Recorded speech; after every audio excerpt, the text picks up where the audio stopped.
Allô la planète. Vous embarquez ? Allô la planète. Allô la planète, de retour du festival Périplessis, édition 2024.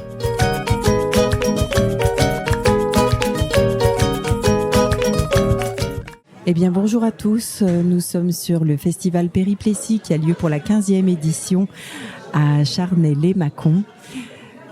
Et nous sommes installés avec le studio de la web radio Allô la planète durant tout le week-end, donc du 11 au 13 octobre, où on peut assister à des projections de films et la présence d'auteurs, carnétistes, exposants qui sont là. Là autour de la table, une petite famille qui est partie pour une année en Amérique du Sud. Anne Ségolène, bonjour, bienvenue. Donc, bonjour. Qui est partie avec Anthony, qui lui n'est pas présent, mais elle va être porte-parole un peu de toute la famille. Et elle est présente avec Clémence, donc une des enfants. Donc 3 enfants en voyage avec vous. Vos 3 enfants, 2 ans, 5 ans, 7 ans. C'était quand même un sacré challenge. Alors, vous êtes partis quand, depuis quel endroit et allez jusqu'où ? Bonjour. Alors nous on est partis du coup en juin 2022 avec nos 3 petits et l'objectif c'était de traverser l'Amérique du Sud pour aller à la rencontre des enfants fragilisés. On a commencé le voyage en Colombie, à Carthagène des Indes. Ce qui a un petit peu délimité notre itinéraire, c'est que comme on y a emmené notre camion aménagé qu'on avait préparé en France, il y a assez peu d'endroits en Amérique du Sud où on peut faire shipper, donc faire du shipping, transporter notre camion pour l'apporter. Donc on a commencé à Carthagène en Colombie. Notre itinéraire il s'est dessiné un petit peu au fil du voyage. La seule chose qui était planifiée en partant, c'est dans quel pays on passe.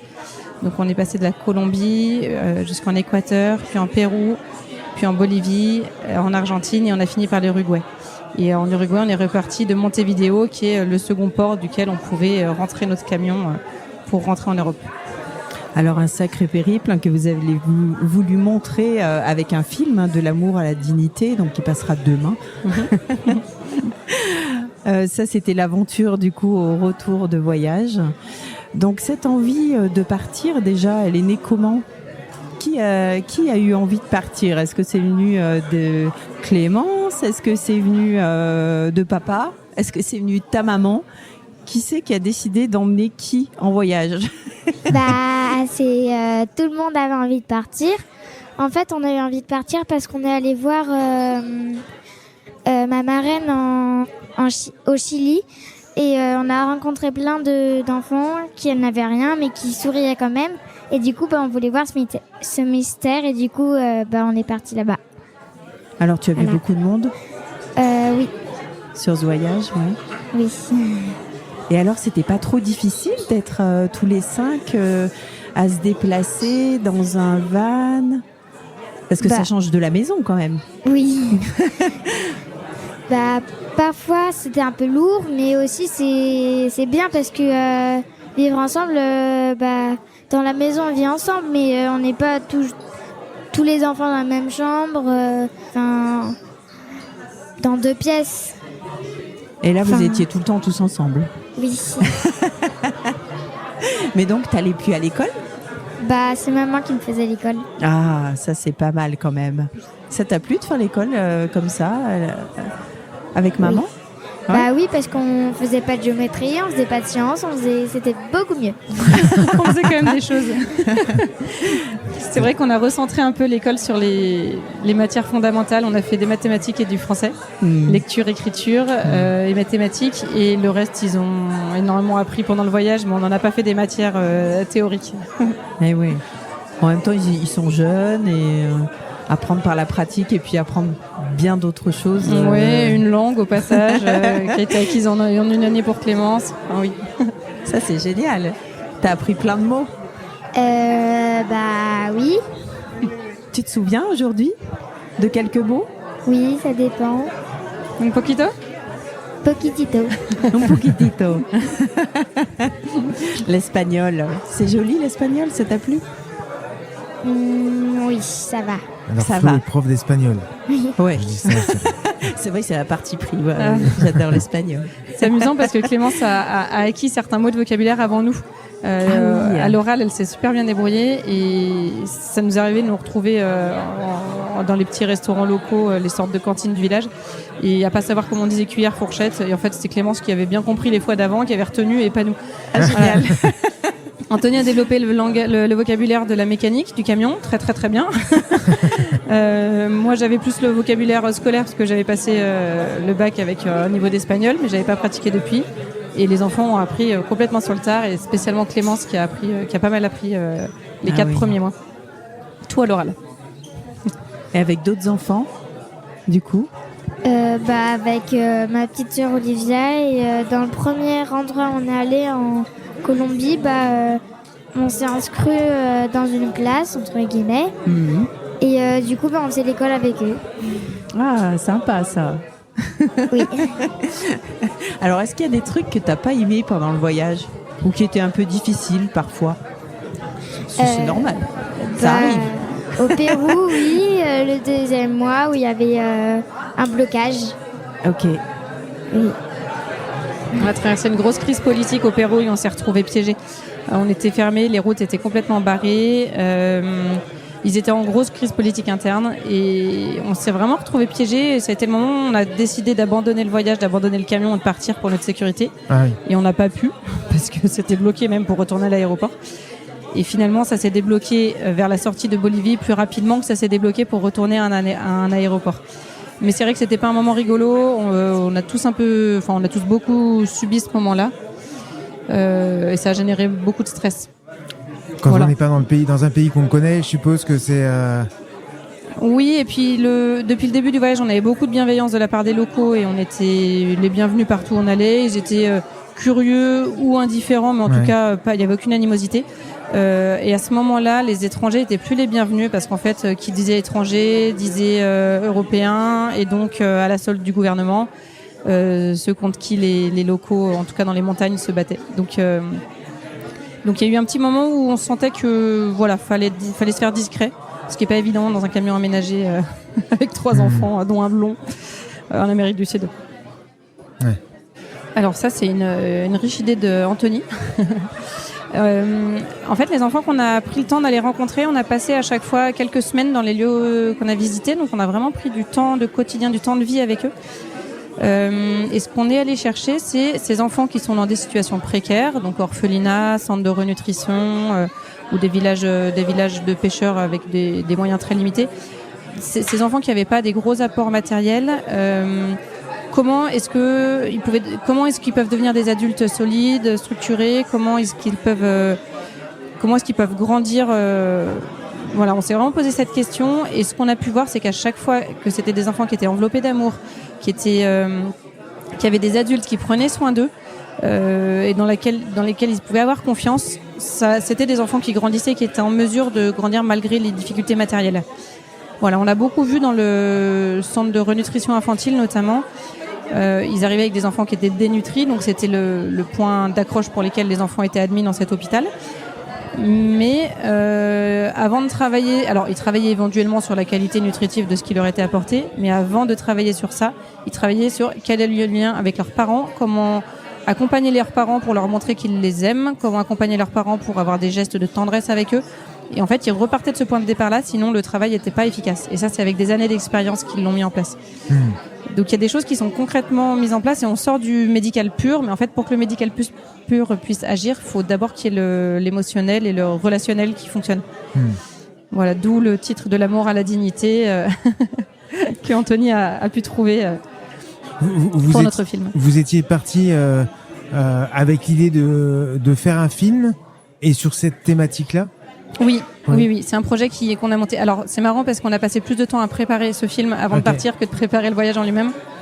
Moi, je me suis vraiment occupée de la logistique, c'est-à-dire le transport du camion, la logistique indispensable avant de partir, donc tout ce qui est vaccin, administratif, voilà. Et Anthony a fait que préparer. Alors, le camion, ce qui était un énorme pôle de préparation, et le film. Donc, on s'est fait former par un adepte d'ailleurs du festival de Charnay-les-Mâcon, par Loïc Terrier, qui nous a formés en photo vidéo. Et Anthony a monté des gros dossiers de partenariat assez costauds. Il y en a eu des financements pour notamment avoir du matériel de qualité et pour pouvoir ensuite monter le film. D'accord. Voilà. Donc oui, c'était une énorme préparation avant le voyage de faire ce film et puis de savoir qu'est-ce qu'on voulait raconter dans ce film. Le film, c'est pas uniquement un carnet de voyage. Notre voyage en famille, c'est le fil rouge qui nous permet de passer de lieu en lieu où on va présenter ce qui s'y passe. Voilà. D'accord. Et alors, donc tu expliques que finalement la logistique, on va dire quotidienne de la famille, c'est ce qui a pris le moins de place, moins de temps de préparation. Oui. Alors presque improviser le voyage avec 3 enfants. Bah ouais, franchement, un peu quand même. En fait, pour une année. Oui. On savait dans quel pays on passait. Ça, c'était sûr, parce qu'on avait ces contraintes de transfert de camions. Donc il fallait les bonnes zones portuaires. Mais une fois que le camion était sur place, j'ai réservé un B&B pour les 15 premiers jours pour attendre le camion. Et après, on savait pas exactement où on passait. Alors l'itinéraire, il s'est construit en fait au fil des rencontres qu'on a faites. Soit avec des voyageurs qui nous transmettaient des endroits qu'ils avaient beaucoup aimés, soit au fil des rencontres locales. Pour moi, l'exemple le plus marquant, c'est quand on est arrivé du coup à Carthagène. On savait pas encore quel était le premier centre qu'on allait visiter. Et en faisant un petit appel à l'aide sur Facebook en disant personne connaît quelqu'un qui connaît quelqu'un à Carthagène parce que le camion a du retard, le logement coûte super cher, si on arrive à se faire héberger, ça serait chouette. Bon, on n'a pas trouvé de logement, mais on a trouvé de proche en proche, une cousine qui connaissait quelqu'un par une expat, etc. Ce qui nous a fait atterrir dans une école complètement dingue, à Barranquilla. Donc ça nous a fait monter au nord de Carthagène, alors que normalement on avait dit qu'on descendait pour aller au plus court. Oui. Et on a atterri dans cette école qui nous a fait notre premier lieu où on a été visiter une autre école qui était... dont la grande école était parrainée. La grande école parrainait la petite école et la grande école nous a ouvert les portes pour nous accueillir nous et ensuite nous a amené visiter la petite école. Voilà, ça a été le premier lieu de la première visite et on parle notamment de Tatiana qu'on a rencontrée là-bas dans notre film. Voilà, donc les choses se sont faites de proche en proche et c'était pas prévu à l'avance. Donc l'itinéraire s'est vraiment fait au fil des rencontres. Au sud de la Colombie, on a rencontré un couple d'anciens voyageurs qui tiennent un camping, Kikaya Noir, qui nous ont ensuite orientés vers le lieu dans lequel on a passé du temps en Équateur, à Cañaveral, c'est un village de pêcheurs. Donc dans ce village de pêcheurs, dans le film, on a choisi de présenter Rebecca, une jeune fille de 11 ans. Voilà, donc les choses se sont faites de proche en proche. Tout ce qu'on avait prévu avant de partir, les rares petites choses qu'on avait prévues avant de partir, sincèrement, il n'y en a qu'une qui a pu fonctionner. C'est le centre de renutrition infantile à La Paz, en Bolivie. Mais tous les autres, c'est tombé à l'eau et le film s'est construit finalement au fil des rencontres et des opportunités et du bouche à oreille. Et oui, et ça, vous ne pouviez pas prévoir avant de partir. Non. La magie du voyage. C'est ça. Et alors, au quotidien, c'était pas trop difficile justement de s'organiser avec 3 pitchouns dans un van? Alors peut-être que Clémence aura une autre réponse. Moi, j'ai trouvé que... Alors oui, c'est dur, mais j'ai pas trouvé que c'était plus ou moins dur que le quotidien en France avec toutes les contraintes horaires, etc. qu'on se met, les obligations d'école, de tout. Donc oui, c'est pas évident parce qu'on est 24/24 ensemble, qu'on n'a aucun moment de répit, qu'on peut pas souffler. Mais en fait, on est toujours 2. Alors qu'en France, on est plutôt en majeure partie du temps. On passe plus de temps finalement avec un parent et les enfants que 2 parents avec les enfants. Et du coup, le fait d'être toujours 2, il y a toujours un relais. Et puis en fait, au fil de la journée, on s'est beaucoup plus ajusté aux émotions de chacun des enfants. C'est-à-dire qu'au fil de la journée, on était capable d'ajuster les choses. On se prend pas une vague émotionnelle le soir quand ils rentrent de l'école parce qu'on n'a pas pu les accompagner, on ne sait pas ce qu'ils ont vécu. Alors que là, on était tout le temps ensemble, donc que ce soit avec les enfants ou entre nous en couple ou individuellement chacun avec les enfants. Dès qu'il y avait une petite tension, quelque chose qui allait pas, en fait, on a appris plus facilement à s'adapter, à s'ajuster au fil de la journée. Et alors, les 2 premiers mois étaient durs, faut pas se leurrer. Au bout de 2 mois, on s'est dit non mais ça suffit, on se fait plus de mal que de bien, on rentre, ça sert à rien. Les enfants se disputaient tout le temps, on était fatigués, on était très fatigués par la chaleur, par toute l'énergie qu'on avait mis avant de partir. Et finalement, on s'est posé, on a pris le temps de revoir les règles de famille, de quoi chacun a besoin. En fait, on avait tous besoin que tout le monde nous écoute, mais personne n'écoutait personne. En fait, des choses qui sont comme dans notre quotidien en France, mais là, du coup, ça accélère les besoins parce qu'on est tout le temps ensemble.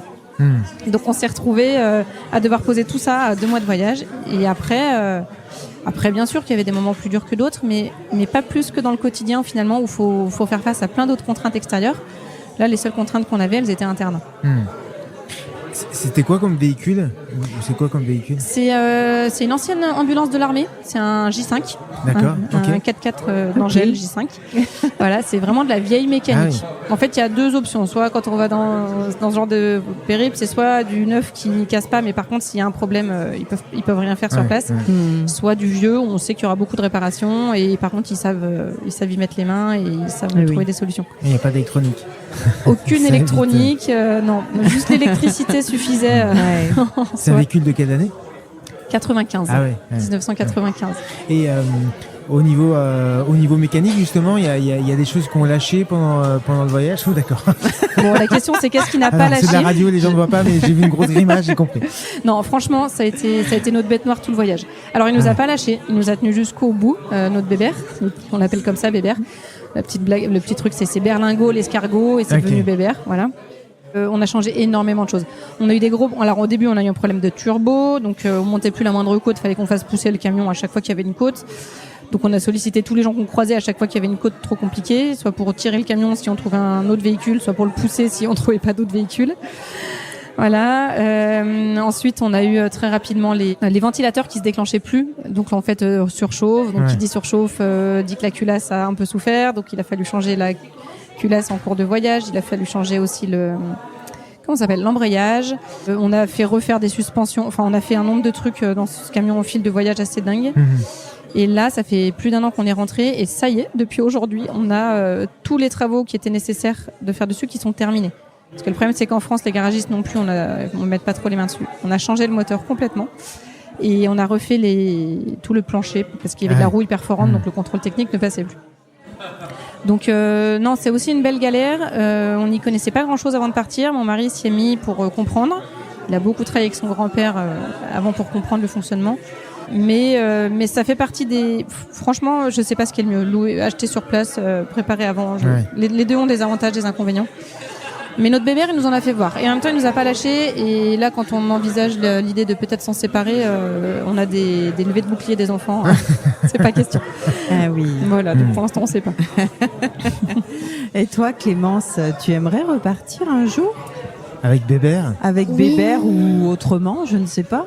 Bah oui, mais... Oui. Ouais, tu sais pas trop où ? J'aimerais beaucoup à cheval, mais... Ah, c'est une belle idée, ça.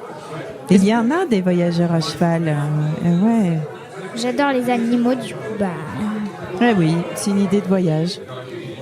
Est-ce que tu veux raconter, Clémence, parce que je pense que quand tu parles des chevaux, ton meilleur souvenir du voyage, parce que je sais lequel tu vas raconter.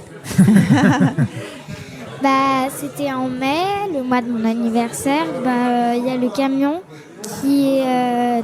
Ah non, c'est la deuxième fois.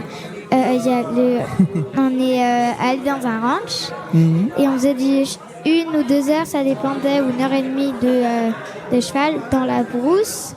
Et j'aimais beaucoup parce que du coup, il y avait les cheveux qui volaient et tout. Et on se sentait vraiment en liberté. Du coup, Et après, pour mon cadeau, mon anniversaire, enfin un de mes cadeaux d'anniversaire, parce que c'est le 17 mai, du coup, on l'a fêté au ranch avec les chevaux. Et comme j'adore les animaux, j'ai adoré ce cadeau. Ah ouais, ça c'est un super cadeau, un super souvenir. Donc c'est quelque chose que tu aimerais bien reproduire. Oui. Et ressentir de nouveau cette liberté, les cheveux dans le vent. Fabuleux. Et Anne-Ségolène, tu aimerais repartir ? Alors je pense que si demain Anthony me dit je suis chaud, on repart, je dis banco, ça me plaît, c'est cool. Mais on n'a pas de projet là dans l'immédiat. Peut-être que ça se fera, peut-être que ça se fera pas. Honnêtement, j'en sais rien. Ça va dépendre de nos envies, Il n'y a pas de projet établi. Pour l'instant, on est plutôt dans l'optique de continuer à faire vivre le voyage qu'on a vécu, de faire vivre notre film, parce qu'il est encore à l'étape de la diffusion. C'est possible à un moment donné que ça nous démange et qu'on ait envie, peut-être que sur une transition professionnelle pour Anthony. Voilà, mais pour l'instant, il n'y a rien de programmé et on s'en fait pas une obligation.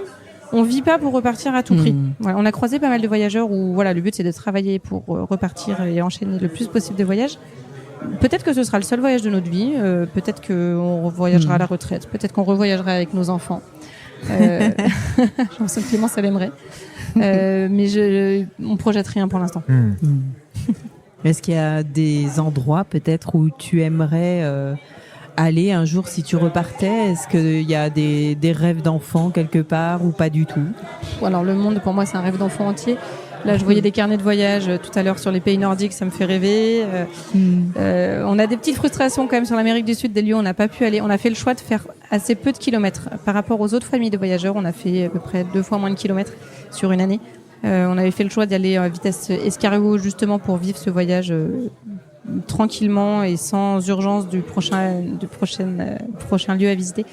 Et du coup, on n'a pas été notamment tout en bas de l'Amérique du Sud, on n'a pas été en Patagonie.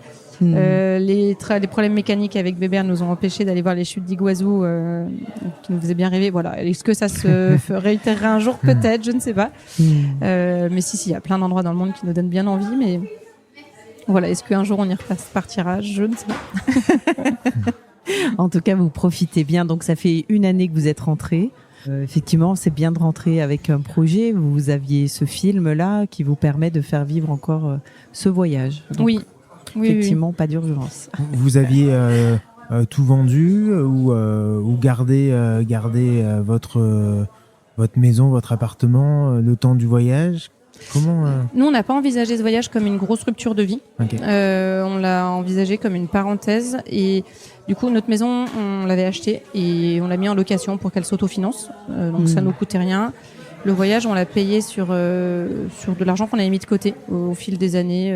On est plutôt profil écureuil et économe avec Anthony. Donc, on avait le budget pour. Après, on a eu un voyage à petit budget. Enfin, tout est relatif, un petit gros budget, mais encore une fois, quand on échangeait avec les autres familles de voyageurs, on faisait partie des plus petits budgets sur une année. Voilà. On n'a pas fait un voyage où on se faisait plaisir en claquant. Voilà, on faisait pas très rarement de restaurants, on faisait juste les petites cantines locales. On était tout à l'économie.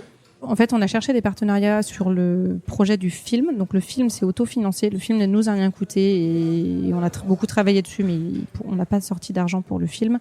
En revanche, on a autofinancé notre voyage. Voilà. D'accord. Eh bien, merci beaucoup. Avec plaisir. D'avoir partagé ce voyage.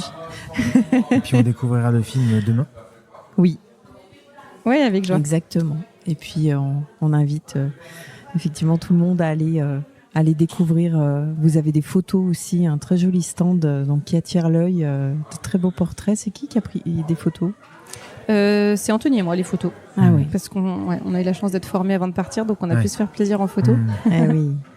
Voilà. Et demain, petite surprise, s'il y en a qui veulent venir, il est probable que Weber soit là et qu'on puisse le mettre devant le lieu pour que chacun puisse le voir. Voilà.